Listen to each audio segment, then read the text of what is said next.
ہوئی ہے اور جو اب تک بات چیت کے نکات سامنے آئے ہیں اس میں بنیادی طور پر تو میں یہ سمجھتا ہوں کہ ہم جس ایشو کو ڈسکس کر رہے ہیں وہ ڈس فنکشنل اسٹیٹ کا ایشو ہے۔ آ، ہماری ریاست اس وقت ڈس فنکشنل اسٹیٹ میں جا چکی ہے، ایک پوزیشن میں اور حالت میں، اور خدا نہ کرے اگر ہم نے اس کو کنٹرول نہ کیا ان حالات کو تو شاید ہم پھر فیلڈ اسٹیٹ کی طرف بہت جلدی پہنچ جائیں گے۔ میں یہ سمجھتا ہوں کہ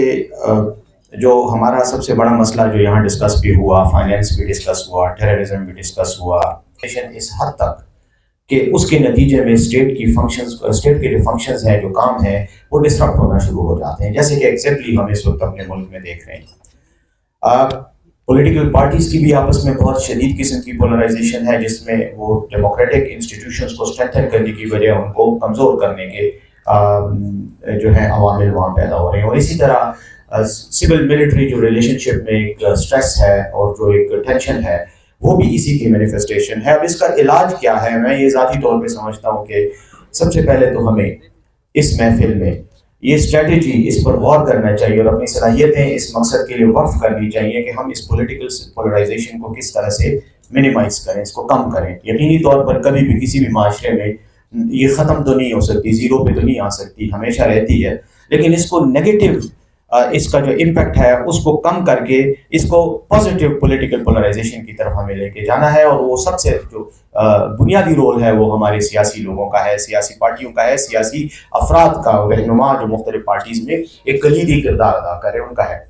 اب مسئلہ یہ ہے کہ پولیٹیکل پولرائزیشن میں میری ذاتی رائے یہ ہے کہ پرسنل ذاتی مفادات، گروہی مفادات یعنی پولیٹیکل پارٹیز کے یا پولیٹیکل گروپس کے مفادات، اور اس کے بعد پرسنل انا، تعصب اور جو ہماری ایگوز ہیں وہ آڑے آتی ہیں۔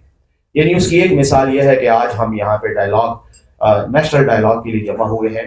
کوئی پولیٹیکل ایجنڈا نہیں ہے، کوئی پولیٹیکل پارٹی ڈومینیٹ نہیں کر رہی، لیکن پھر بھی بعض اہم پولیٹیکل پارٹیاں یہاں اور پولیٹیکل گروپس یہاں موجود نہیں ہیں۔ اس کا مطلب صرف اور صرف یہ ہے کہ شاید ان کو اس ایکٹیویٹی سے یا خطرہ محسوس ہو رہا ہے کہ شاید ان کی ٹھیکیداری کوئی اور لے لے گا، اور وہ کام جس کا تمغہ وہ اپنے سینے پہ سجانا چاہتے ہیں وہ فواد صاحب یا محمود مولوی صاحب یا عمران اسماعیل صاحب لے جائیں گے۔ تو میں سمجھتا ہوں کہ یہ وہ عوامل ہیں کہ جن کو ہمیں ایڈریس کرنا ہے۔ یہ صرف اور صرف ہماری ایگو اور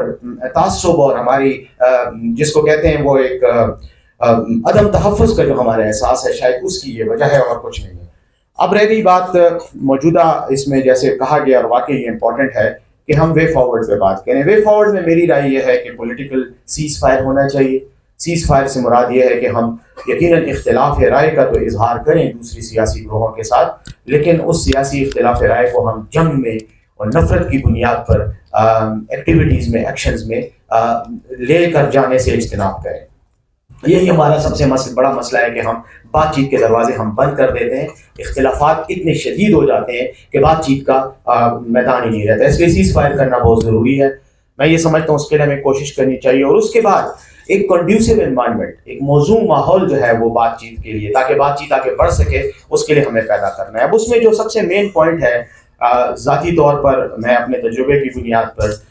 جو سمجھتا ہوں وہ یہ ہے کہ اس وقت پی ٹی آئی اور اداروں کا، فوج کا جو اس وقت ایک ٹینشن کا ماحول ہے، وہ سب سے فنڈامنٹل ایک اور موسٹ پرومیننٹ اور موسٹ کروشل ایشو ہے، جس کو ہمیں، میں سمجھتا ہوں کہ پی ٹی آئی کو بھی،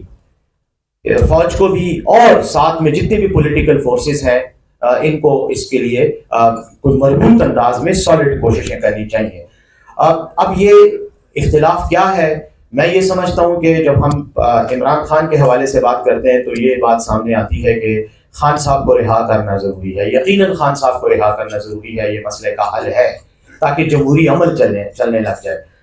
اس وقت سٹال ہو چکا ہے، رک چکا ہے۔ اب اس کے ساتھ ساتھ، خان صاحب کے ساتھ ساتھ یقیناً جو دیگر سیاسی پولیٹیکل قیدی ہیں جو حوالات میں ہیں، جو جیلوں میں ہیں، جو مقدمات بھگت رہے ہیں، ان کی رہائی اور ان کو لیگل ریلیف دینا بھی بڑا ضروری ہے۔ لیکن یہ صرف سٹیپ ایک ہے، اس کے ساتھ جو امیجیٹ ریکوائرمنٹ ایک اور ہے، وہ یہ ہے کہ خان صاحب رہا ہونے کے بعد کیا کریں گے۔ پوسٹ رہائی جو سینیریو ہے، that is I believe the most important to be considered, اور اس کے لیے ہمیں کوئی راستہ ڈھونڈنا ہے، کیونکہ میرے خیال میں مختلف جو سیاسی طاقتیں ہیں اس وقت اس ملک میں، جو اس ماحول کو پیدا کرنے کی یا اس ماحول کو بڑھاوا دینے کی ذمہ دار ہیں، ان کو سب سے بڑا جو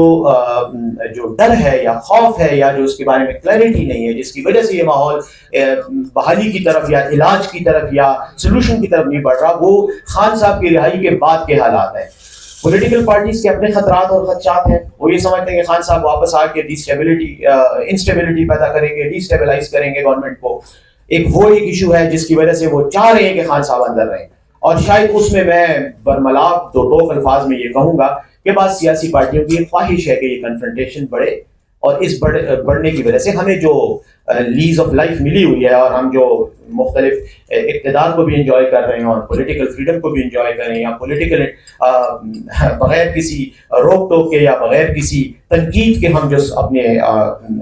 کام کر رہے ہیں وہ ہم کرتے ہیں، تو وہ بھی یہ چاہتے ہیں کہ یہ اختلاف بڑھے بجائے اس کے کہ یہ کم ہو۔ جیسی ہی کوئی بات ہوتی ہے، اور میں اپنے ذاتی تجربے کی روشنی میں یہ بات شیئر کرنا چاہوں گا آپ کے ساتھ، کہ جب بھی کوئی بات ہوئی ہے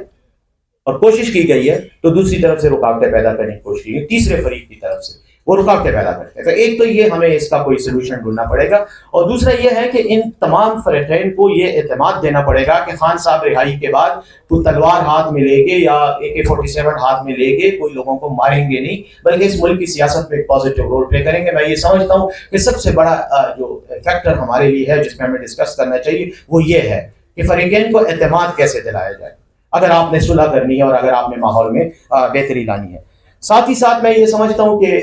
میں جتنا خان صاحب کے ساتھ میرا انٹریکشن رہا ہے قید کے دوران رہا ہے، اور کافی ایکسٹینسو اور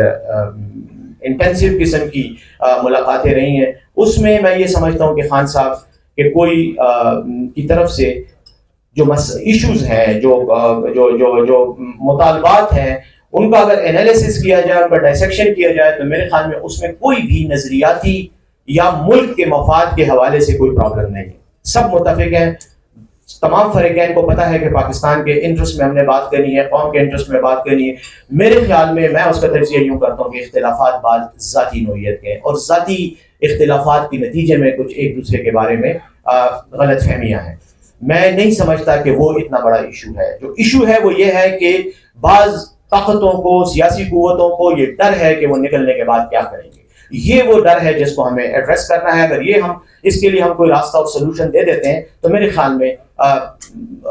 باقی کوئی ایشو نہیں ہے۔ ہاں، کچھ پرسنل اختلافات ہیں، کچھ پرسنل ایشوز ہیں خان صاحب کی طرف سے بھی اور دوسری سائڈ سے بھی، میرے خیال میں ان کو ایڈریس کرنا کوئی اتنا ناممکن نہیں ہے، وہ حل ہو جائے گا۔ اس میں بس آخر میں یہی کہوں گا کہ جو آپ نے ایفرٹ کی ہے، جو کوشش کی ہے، انتہائی کمنڈیبل ہے، قابل تعریف ہے۔ یہ کوششیں جاری رکھنی چاہیے، باوجود اس کے کہ ماحول میں یقیناً مایوسی زیادہ ہے۔ لوگ یہ سمجھ رہے ہیں کہ شاید حالات ٹھیک نہیں ہو رہے، اور ایسا لگ بھی رہا ہے، لیکن میرے خیال میں اگر ہم کوشش کرتے رہیں تو یقیناً یہ کنسنسس ڈیولپ ہوگا، اور میرے خیال میں